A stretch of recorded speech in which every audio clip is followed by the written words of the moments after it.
microfono prima di inquadrare brevemente la sua figura e quale sarà il tema dell'intervento. È direttore appunto del Centro Servizi Culturali di Oristano, è stato laureato in antropologia, per molti anni è stato docente di etnocoreografia della Sardegna, laboratorio di studio della musica presso il Conservatorio di Cagliari, autore di svariate pubblicazioni, conduce praticamente da sempre studi sulla musica, sul fare musica, sul ballo. E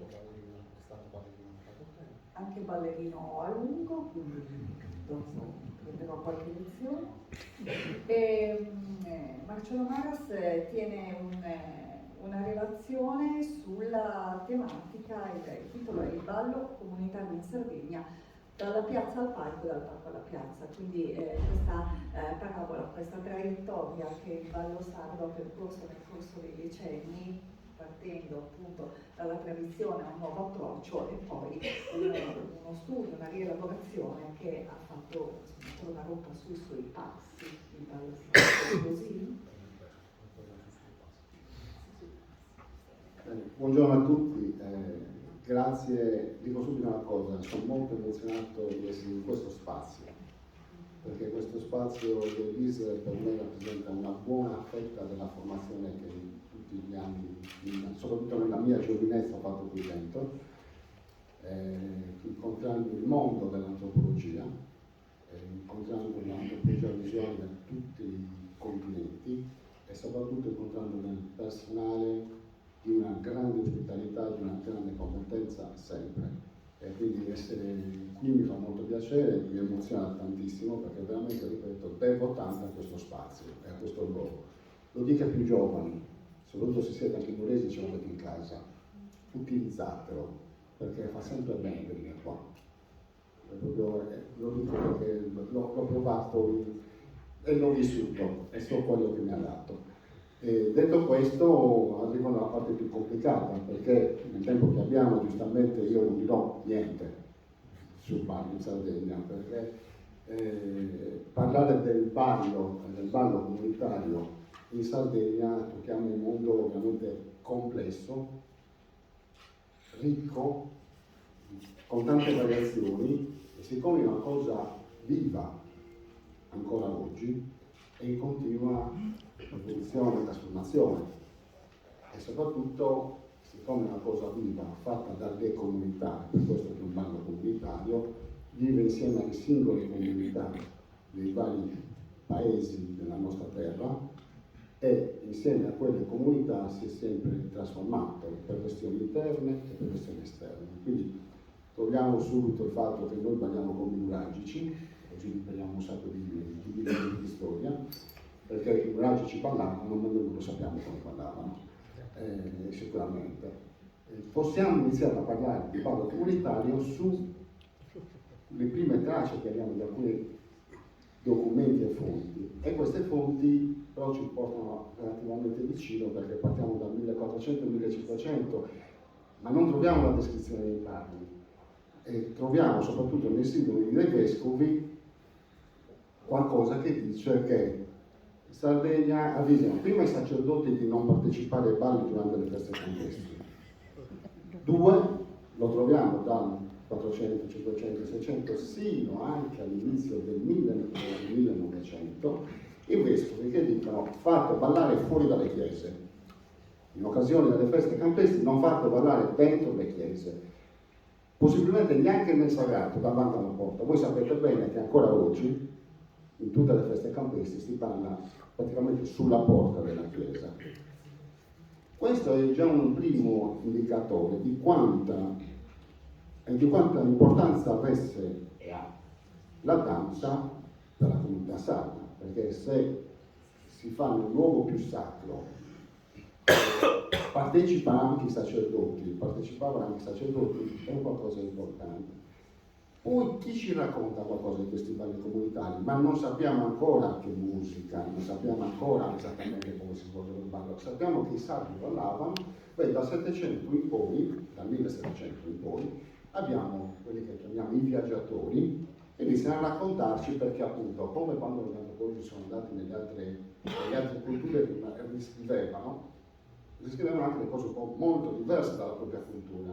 Quindi i viaggiatori che arrivano dalla Francia, dall'Inghilterra, tutti rimangono colpiti dai sardi e dai loro balli.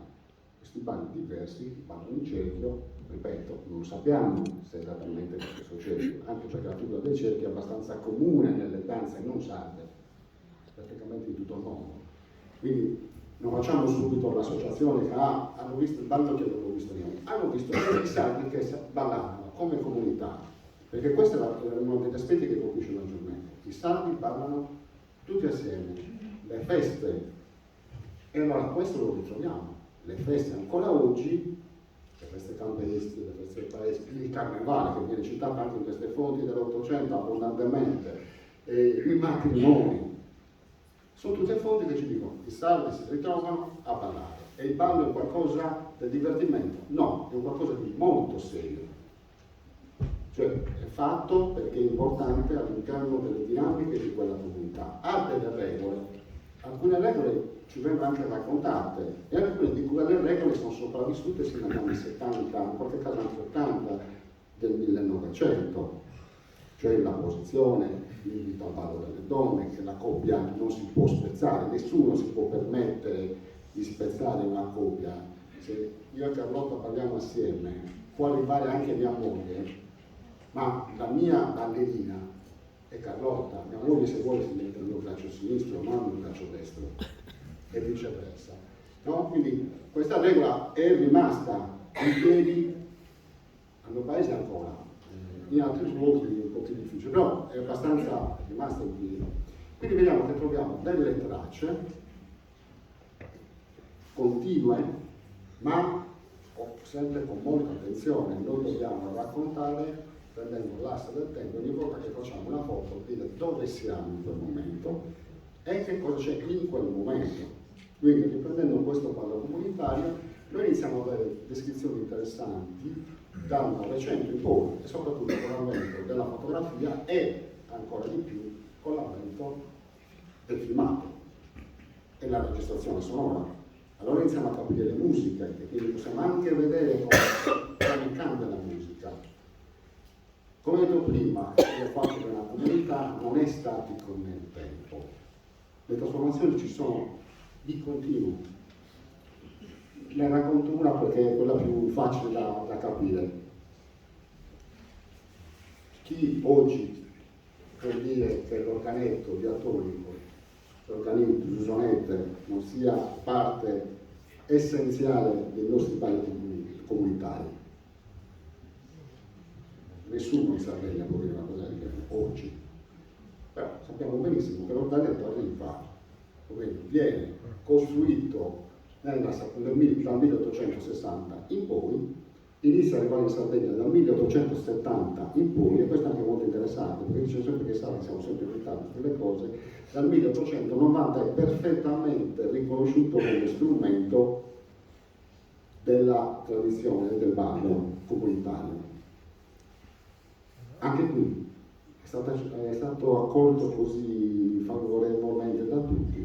Il Fara nel 1909 scrive che c'è questo sonette che è arrivato da fuori, si suona delle cose, ma non ha niente a che fare praticamente con, è presto sparita. Però attenzione, evidentemente che cosa è successo? L'arrivo nel mondo delle danze dell'organetto come l'armonica bocca e come la fisarmonica, evidentemente Sabri andava bene, l'hanno adattato alla musica locale è diventato sacro, nonostante fosse un oggetto misterioso che arrivava dal continente e non nato in Sardegna. Altri strumenti, ad esempio, per capire di anni non hanno avuto la stessa fortuna. Il mandolino è arrivato nelle piazze, in Balisaro, ad esempio di Nizza, Giorgati, tanti altri paesi, è arrivato prevalentemente dopo la prima guerra mondiale, perché gli stati hanno conosciuto altri strumenti, è stato inserito. Evidentemente non ha entusiasmato le piazze e i salti e quello è stato lasciato. Cosa voglio dire con questo? E noi abbiamo continuamente delle trasformazioni interne o esterne, cioè interne alla comunità, da esigenze di quella comunità, di adattare la pratica del ballo perché va meglio alla comunità, ma sono scelte che fa la comunità, alcune passano, alcune non passano, vengono accolte e si prendono per trasformare il ballo. Perché comunitario? Perché partecipava a tutta la comunità. E partecipare non vuol dire solo essere il ballerino o il suonatore. Nei balli comunitari si partecipa perché non esiste un pubblico. Non saprei mai neanche come definirlo, ma nei cerchi, se prendiamo i cerchi dei balli, con la fonte musicale al centro, cioè la produzione della musica, ma per organizzare un ballo comunitario, prima di arrivare al suonatore, c'è chi ti organizza quei balli, e chi organizza quei balli è sempre qualcuno della comunità. Anzi, nella tradizione, abbiamo una tradizione che si ferma intorno al 1950-60 come periodo, con tutte le trasformazioni, ripeto, questo teniamo sempre presente, con tutte le trasformazioni che ci sono sempre state, chi organizzava era sempre qualcuno del gruppo comunitario perché si distribueva per un'attività professionale, per qualcosa, ma i balli più importanti quasi sempre nella comunità venivano organizzati dai giovani quasi sempre quelli che stavano facendo, chiamiamolo tutto il passaggio, passando dall'adolescenza da giovani ad adulti, e una prova della loro maturità era che potevano organizzare, cioè gli adulti che affidavano all'organizzazione di una delle cose più importanti, i balli, perché i balli non duravano semplicemente per i giorni di determinate feste. I balli erano l'appuntamento di tutte le domeniche nella maggior parte delle comunità. In tantissimi dei nostri paesi esiste Brasser Ballo, Arruga Ballo, perché? Perché era il luogo dove la comunità la domenica pomeriggio, primo pomeriggio, verso le 2 più o meno, si iniziava le danze. Perché quindi il primo cerchio è chi organizza, chi produce, che cerca chi produce la musica, che era una bella responsabilità, perché tu dovevi trovare e contattare una persona che fosse all'altezza di gestire i balli di tutta la comunità. Dopodiché ci sono quelli che partecipano ai balli, che erano aperti a tutti, l'importante era conoscere le regole e i modi di condividere lo spazio.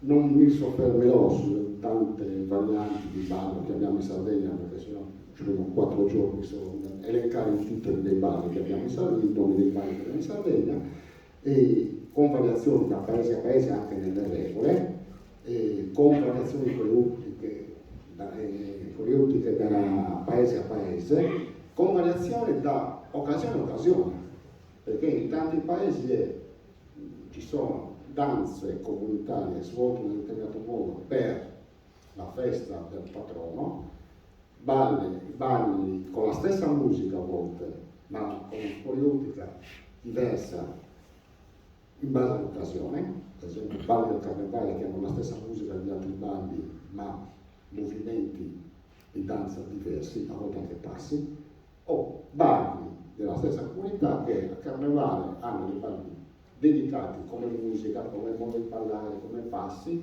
diversi dagli altri balli che si fanno nel resto dell'anno. Quindi chi suona, chi balla, chi vive balla. Cioè, perché chi va a guardare i balli, non è mai un guardare, la comunità valuta e giudica. E lì era la questione di valutare se era un ballerino, se una brava ballerina, se era un bravo suonatore, se era un bravo cantore, se chi aveva organizzato bene. Quindi è tutta una discussione. Chi non poteva partecipare, anche se non andava ai balli, si informava di come andavano i balli. E una festa e anche un matrimonio era riuscito, sì, se si mangiava bene, ma si sorparla un fiantestioso, cioè se i balli non c'era stata una bella partecipazione al ballo, la festa non era riuscita, ma vale anche quelle feste ancora oggi. le feste campestre da noi, se poi non si balla, i balli non riescono, il comitato non ha lavorato bene. Allora, questo mondo, quindi tipologie, occasioni di ballo, luoghi di ballo, cioè dove si balla, perché si balla sia all'aperto ma si balla anche al chiuso. Vedete, il periodo del carnevale, di una volta, socio, non so a numero come vengono chiamati, associazioni, soci, dove si balla nelle case o più avanti anche in locali più ampi perché non bastavano gli spazi, con le persone, e lì abbiamo regole differenti. Allora, questo mondo così complesso, pieno, proprio carico di ballo e di discussione anche dentro il ballo, si interrompe in qualche modo con una crisi degli anni 50 e 60 perché cambia completamente in maniera molto rapida la società. La società italiana è una società sarda. Noi adesso abbiamo gli occhi puntati sulla nostra terra.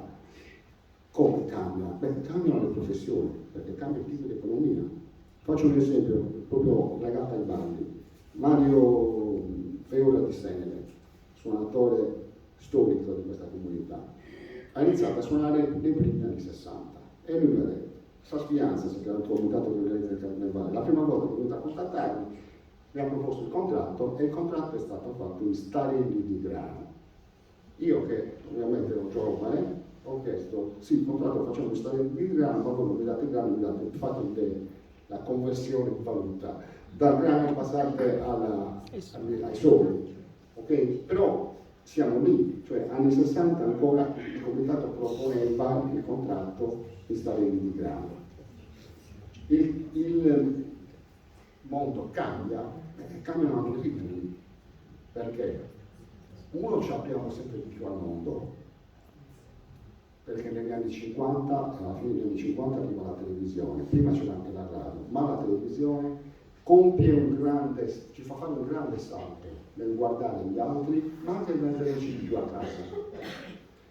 Ci sono tutta una serie di altre variazioni, i campionati di calcio e le squadre locali, che ogni paese in quegli anni ha la squadra che fa i campionati, e sembra una banalità, ma porta via la fetta dei giovani che animavano i balli nella piazza.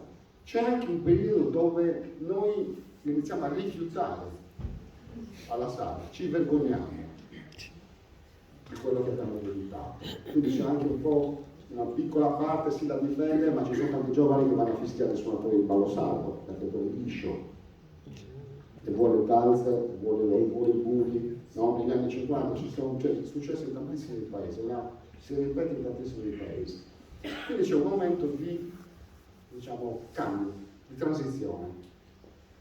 Però in questo momento di transizione qualcuno si mette il problema, c'è la grande nascita dei gruppi folcloristici, perché tra gli anni 60 e gli anni 70, in questo periodo di crisi, nascono tantissime associazioni di gruppi folk e quasi sempre nascono un po' da questa esigenza, stiamo perdendo qualcosa, dobbiamo danzare, poi in pregi e difetti.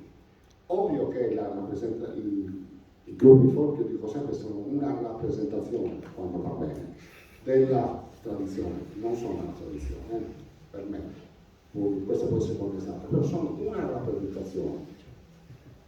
Va fatto bene. Cosa cambia? Perché dico sono una rappresentazione? Perché cambia tutto quando si sale sul palco. Cambia tutto perché mettono già in alto rispetto agli altri che stanno in basso.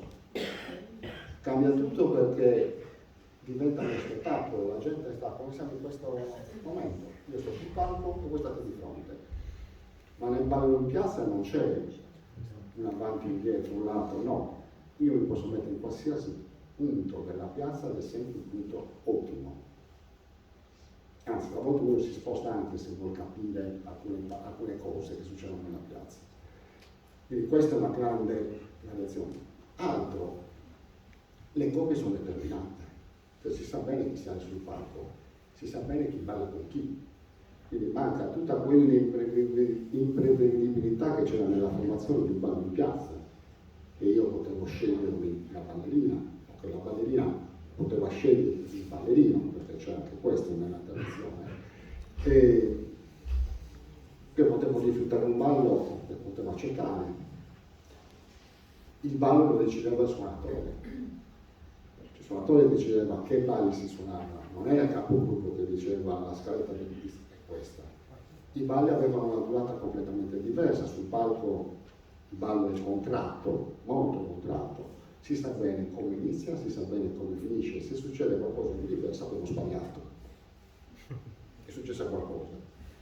Nel ballo in piazza no, non succede, sì, si può sbagliare nel ballo in piazza, però è una critica collettiva, però ci sono sempre la bellezza dei balli in piazza, l'impredictibilità, la gestione, ogni ballo a sé. Nella musica, ad esempio, dico anche da un po' da suonatore, suonare per un gruppo folk per un suonatore è molto limitativo, perché è tutto precodificato, cioè non hai la capacità, non hai la possibilità di sviluppare il ballo da musicista, da creatore continuo della musica, e soprattutto non riesci a stabilire quella comunicazione tra chi balla e chi suona, che invece nella piazza era normale e generale, perché era un dialogo tra chi ballava e chi suonava, cioè il ballerino provocava il suonatore provocava il ballerino. Nel gruppo sappiamo bene, cioè lo dico anche perché per 40 anni sono seduto sul palco, quindi posso anche fare qualche critica. C'è un dialogo diverso, quindi questo non... Allora, per chiudere velocemente, questo non vuol dire che i gruppi sono relativi. I gruppi hanno fatto sì che nel momento in cui stavano sparendo tutti i luoghi dove si imparavano a ballare, hanno tenuto in piedi la trasmissione del ballo. In qualche modo in molti posti hanno veramente tenuto in piedi. I gruppi hanno avuto, quelli che hanno preso a cuore quelle parole che stava dicendo prima Antonio, cioè la conoscenza, la responsabilità, anche la narrazione di quello che facciamo sul palco, hanno riattivato i contatti con chi quella tradizione l'ha sempre fatta, con i più anziani, quindi documentarsi, cercare di portare sul palco qualcosa che racconta quella comunità, nella consapevolezza che non è la tradizione. La tradizione è quando quei ballerini, quel gruppo, come si sta facendo per fortuna ancora oggi, ritornano nella piazza e con la loro comunità danzano. Ed è bellissimo vedere i balli, io la vedo sempre quando vado a vedere un bel ballo in piazza, quando vedo ragazzini, giovani adulti, anziani, che ballano insieme, ognuno col suo abbigliamento del 2024, ma vuol dire che quella tradizione è viva, perché la comunità l'ha fatta propria, quindi con tutte le varie cose possiamo criticare, come per tutte le cose, ci sono cose che ci piacciono e cose che non ci piacciono, ma la tradizione quando è viva e non è fossilizzata, perché allora diventa rappresentazione, quando vedete le transenne e c'è qualcuno che sfila è rappresentazione, quando c'è una musica, la gente partecipa, balla e condivide. Questo non vuol dire che è anarchia, uno fa quello che vuole. Per chiudere cito solo un paese, Colinas, che hanno dei balli incredibili, Santa Maria Angiosa stupenda, il ballo praticato, proprio praticato, ma ce ne sono tanti in Sardegna, non voglio parlare della mia che si balla lo stesso. Alcuni anni fa è successo questo fatto, per dentro un paese, festa, grandi balli, arrivano tanti ballerini da fuori, che però non conoscono esattamente le dinamiche, conoscono benissimo i passi, per carità, ma non conoscono le dinamiche di quella comunità. E stavano creando grossi problemi ai ballerini del paese che non riuscivano a ballare. Anche i ballerini sono andati dal presidente del comitato e hanno detto: o tu intervieni e spieghi che qui abbiamo determinate regole, che non possono fare esattamente quello che credono, cioè possono ballare, ma devono seguire quello che facciamo noi, o se no ce ne stiamo andando.